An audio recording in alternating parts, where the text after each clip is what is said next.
Hello guys, welcome to my YouTube channel. तो guys, आज की इस वीडियो में हम क्लास 6 हिस्ट्री के तीसरे चैप्टर जिसका नाम है आरंभिक नगर को इतनी आसानी से समझेंगे कि आपको दोबारा किताब उठाने की ज़रूरत नहीं पड़ेगी। तो चलिए समय की मशीन में बैठते हैं और चलते हैं 4700 साल पीछे।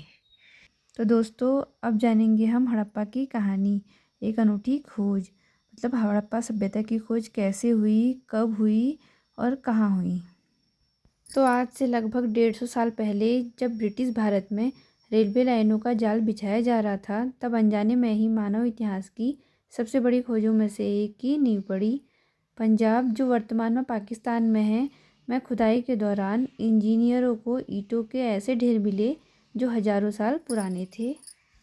उस समय उन्हें इसकी ऐतिहासिक अहमियत का अंदाज़ा नहीं था और उन्होंने हज़ारों ईंटें उखाड़कर रेलवे लाइन में लगा दी। लगभग 80 साल पहले पुरातत्वविदों ने इन स्थलों का फिर से मुआयना किया और पाया कि यह कोई साधारण खंडर नहीं, बल्कि एक विकसित सभ्यता के अवशेष थे। क्योंकि सबसे पहले हड़प्पा सभ्यता की खोज हुई, इसलिए इस पूरी सभ्यता को हड़प्पा सभ्यता या सिंधु घाटी सभ्यता कहा गया। ये नगर आज से लगभग 4700 साल पहले बने थे। यह वह दौर था जब दुनिया के बाकी हिस्सों के लोग कबीलों में रह रहे थे, जबकि यहाँ के लोग स्मॉल सिटी जैसी प्लानिंग कर रहे थे। नेक्स्ट पॉइंट है, इन नगरों की क्या विशेषताएं थी। हड़प्पा के शहर कोई मामूली शहर नहीं थे। इन्हें दो हिस्सों में बांटा गया था, जिसमें पहला है नगर दुर्ग और दूसरा है निचला नगर। अब हम नगर दुर्ग की विशेषताएं जानते हैं, जिसमें पहला है, यह शहर पश्चिमी भाग में था। यह आकार में छोटा था लेकिन ऊंचाई में बना हुआ था। ऊंचाई पर होने के कारण इसे नगर दुर्ग कहा गया। नगर दुर्ग में शासक वर्ग रहता था और यहाँ पर महत्वपूर्ण प्रशासनिक भवन या धार्मिक स्थल भी स्थित थे। इसकी दीवारें बहुत मजबूत बनाई गई थी ताकि सुरक्षा सुनिश्चित हो सके। अब बात करते हैं निचला नगर की विशेषताओं की, जिसे लोअर टाउन भी कहते हैं। यह शहर का पूर्वी हिस्सा था। यह आकार में काफ़ी बड़ा था लेकिन निचले इलाकों में स्थित था। यहाँ आम जनता, मजदूर और शिल्पकार रहते थे। यहाँ के घर रहने के लिए व्यवस्थित तरीके से बनाए गए थे। इन नगरों को बनाने के लिए जिन ईंटों का उपयोग किया गया है वो कोई आम ईंटें नहीं हैं। इन ईंटों की कुछ खासियत है।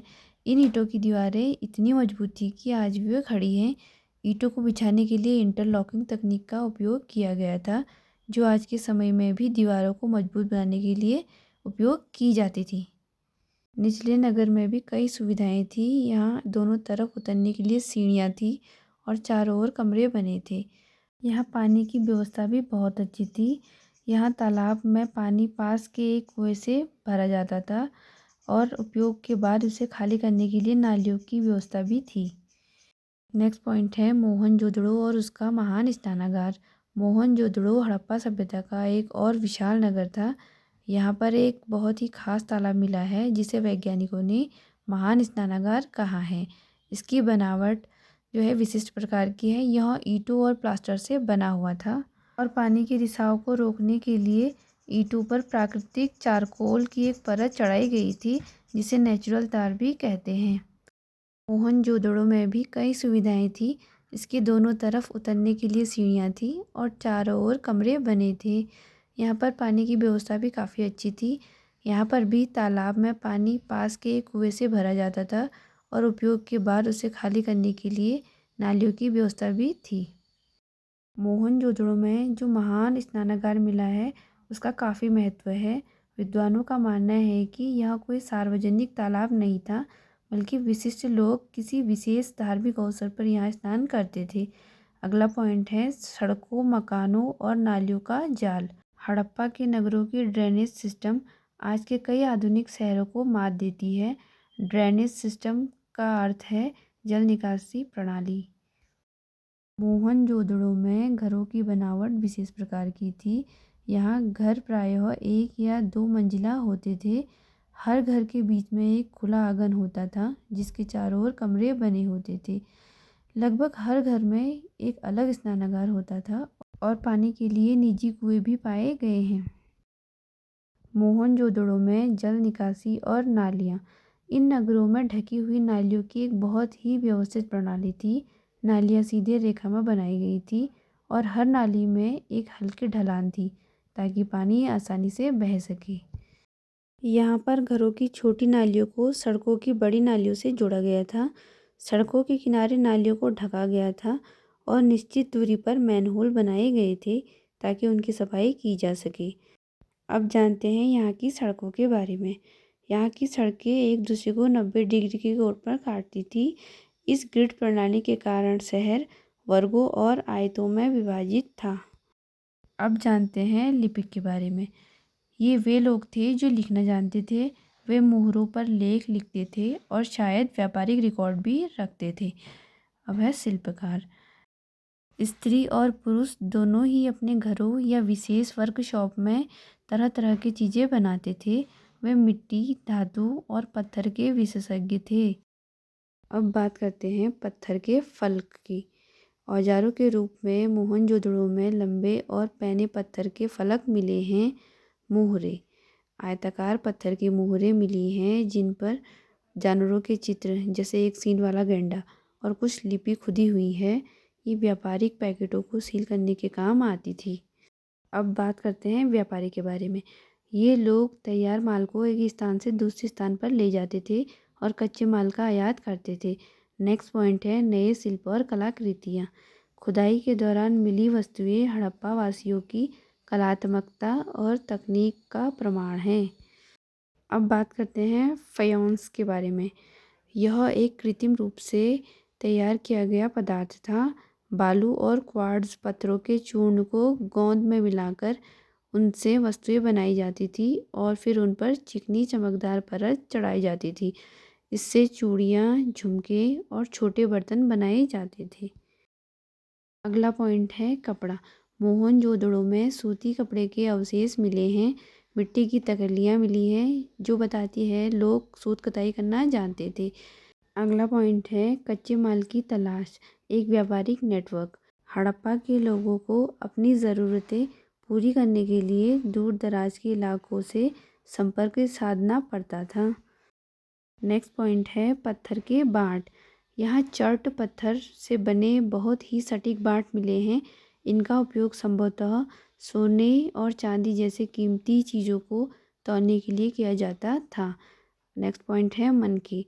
कार्नेलियन लाल पत्थर से बने मनके बहुत लोकप्रिय थे।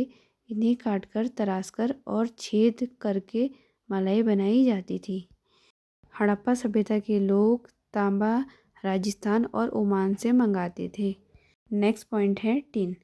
तांबे के साथ मिलाकर कांसा बनाने के लिए टिन को आधुनिक अफ़गानिस्तान और ईरान से आयात किया जाता था। हड़प्पा सभ्यता के लोग सोना आधुनिक कर्नाटक से मंगाते थे। हड़प्पा सभ्यता के लोग कीमती पत्थर गुजरात, ईरान और अफ़गानिस्तान से लाते थे। नेक्स्ट पॉइंट है भोजन की व्यवस्था, खेती और पशुपालन। हालांकि लोग शहरों में रहते थे लेकिन उनके भोजन की आपूर्ति गांव से होती थी।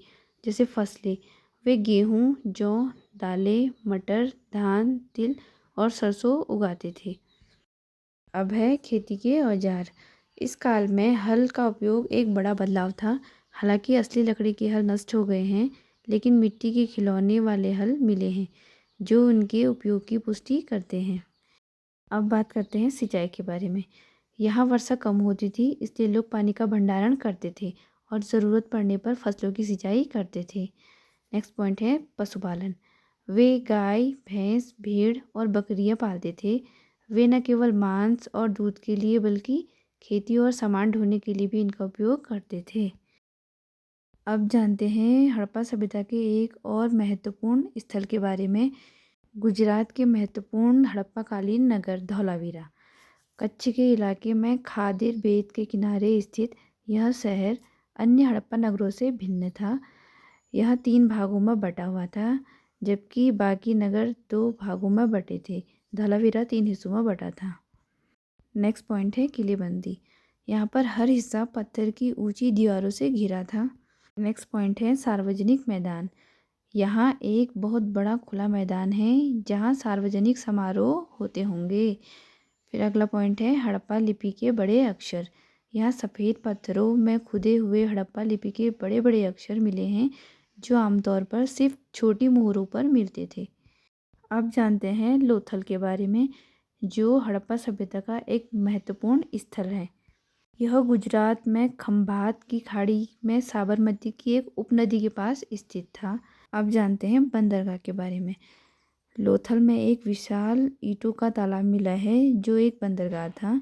यहाँ समुद्र के रास्ते आने वाले जहाज रुकते थे और माल चढ़ाया या उतारा जाता था। नेक्स्ट पॉइंट है मनकों का केंद्र। यहाँ कीमती और अर्ध कीमती पत्थर आसानी से उपलब्ध थे, इसलिए यह मनके बनाने का एक प्रमुख केंद्र था। नेक्स्ट पॉइंट है भंडार गृह। यहाँ एक बड़ा गोदाम भी मिला है, जहाँ से कई मोहरे और मुद्रांकन मिले हैं। अब है सभ्यता का रहस्यमयी अंत। क्या हुआ होगा, मतलब हड़प्पा सभ्यता का अंत कैसे हुआ होगा और इसकी सभ्यता के अंत के क्या कारण रहे होंगे, चलिए जानते हैं। लगभग 3900 साल पहले 1900 ईसा पूर्व इस महान सभ्यता का पतन शुरू हो गया। लोग शहरों को छोड़कर जाने लगे। लेखन, मोहरों और बांटों का प्रयोग बंद हो गया। पुरातत्वविद पतन के कई संभावित कारण बताते हैं, लेकिन कोई भी एक कारण पूरी सभ्यता के लिए लागू नहीं होता। हड़प्पा सभ्यता के अंत के कई कारण हैं, जिनमें से एक नदियों का सूखना भी हो सकता है। यदि नदियाँ सूख गई हो तो खेती और जीवन असंभव हो गया होगा। इसका एक कारण बाढ़ भी हो सकता है। भारी बाढ़ ने शहरों को नष्ट कर दिया होगा, जैसा कि मोहनजोदड़ो के मामले में माना जाता है। इसका एक कारण पारिस्थितिक असंतुलन भी हो सकता है, जैसा कि इस चैप्टर में बताया गया है। ईंटें पकाने और धातु को गलाने के लिए बहुत अधिक ईंधन की ज़रूरत थी, जिससे जंगल खत्म हो गए होंगे। बाहरी आक्रमण भी इसका एक रीज़न हो सकता है। कुछ विद्वान मानते हैं कि बाहरी हमलावरों ने इन शहरों को नष्ट किया होगा। प्रशासनिक विफलता भी इसका एक कारण हो सकता है। ऐसा लगता है कि शासकों का नियंत्रण खत्म हो गया और व्यवस्था चरमरा गई। अब जानते हैं कुछ महत्वपूर्ण शब्दों और उनके अर्थ, जिसमें पहला है पुरास्थल। पुरास्थल उस स्थान को कहा जाता है जहाँ पर प्राचीन वस्तुओं के अवशेष मिलते हैं। दूसरा है नगर दुर्ग। ऊंचाई पर बना शहर का पश्चिमी भाग नगर दुर्ग कहलाता है। तीसरा पॉइंट है लिपिक। मोहरों पर लिखने वाले लोगों को लिपिक कहा जाता था। चौथा पॉइंट है मुद्रांकन। गीली मिट्टी पर मोहर दबाकर बनाया गया निशान मुद्रांकन कहलाता है। नेक्स्ट पॉइंट है कांसा। तांबे और टिन का मिश्रण। अब है टेराकोटा। आग में पकी हुई लाल मिट्टी को टेराकोटा कहते हैं। हड़प्पा की खोज 1921 और मोहनजोदड़ो की खोज 1922 में हुई। अब है नदियाँ। मुख्य रूप से सिंधु और उसकी सहायक नदियाँ यहाँ पर है। यहाँ के कुछ प्रमुख नगर जैसे हड़प्पा, मोहनजोदड़ो, कालीबंगा, लोथल, राखीगढ़ी और धौलावीरा यहाँ के प्रमुख नगर हैं। हड़प्पा सभ्यता की जो मुख्य विशेषताएं हैं वो यहाँ पर ग्रिड प्रणाली, उन्नत नालियाँ और पकी हुई ईंटें हैं। अगला पॉइंट है व्यापार। मेसोपोटामिया जो इराक में है के साथ समुद्री व्यापार के प्रमाण यहाँ मिले हुए हैं। तो दोस्तों, यह था हमारा तीसरा अध्याय। हड़प्पा सभ्यता हमें सिखाती है कि भारत का इतिहास कितना समृद्ध और एडवांस रहा है। अब आपके लिए एक छोटा सा सवाल, हड़प्पा के लोग तांबा कहाँ से मंगवाते थे? नीचे कमेंट में बताएं। अगर आपको यह वीडियो पसंद आया हो तो इसे अपने क्लासमेट के साथ शेयर करें और चैनल को सब्सक्राइब करना ना भूलें।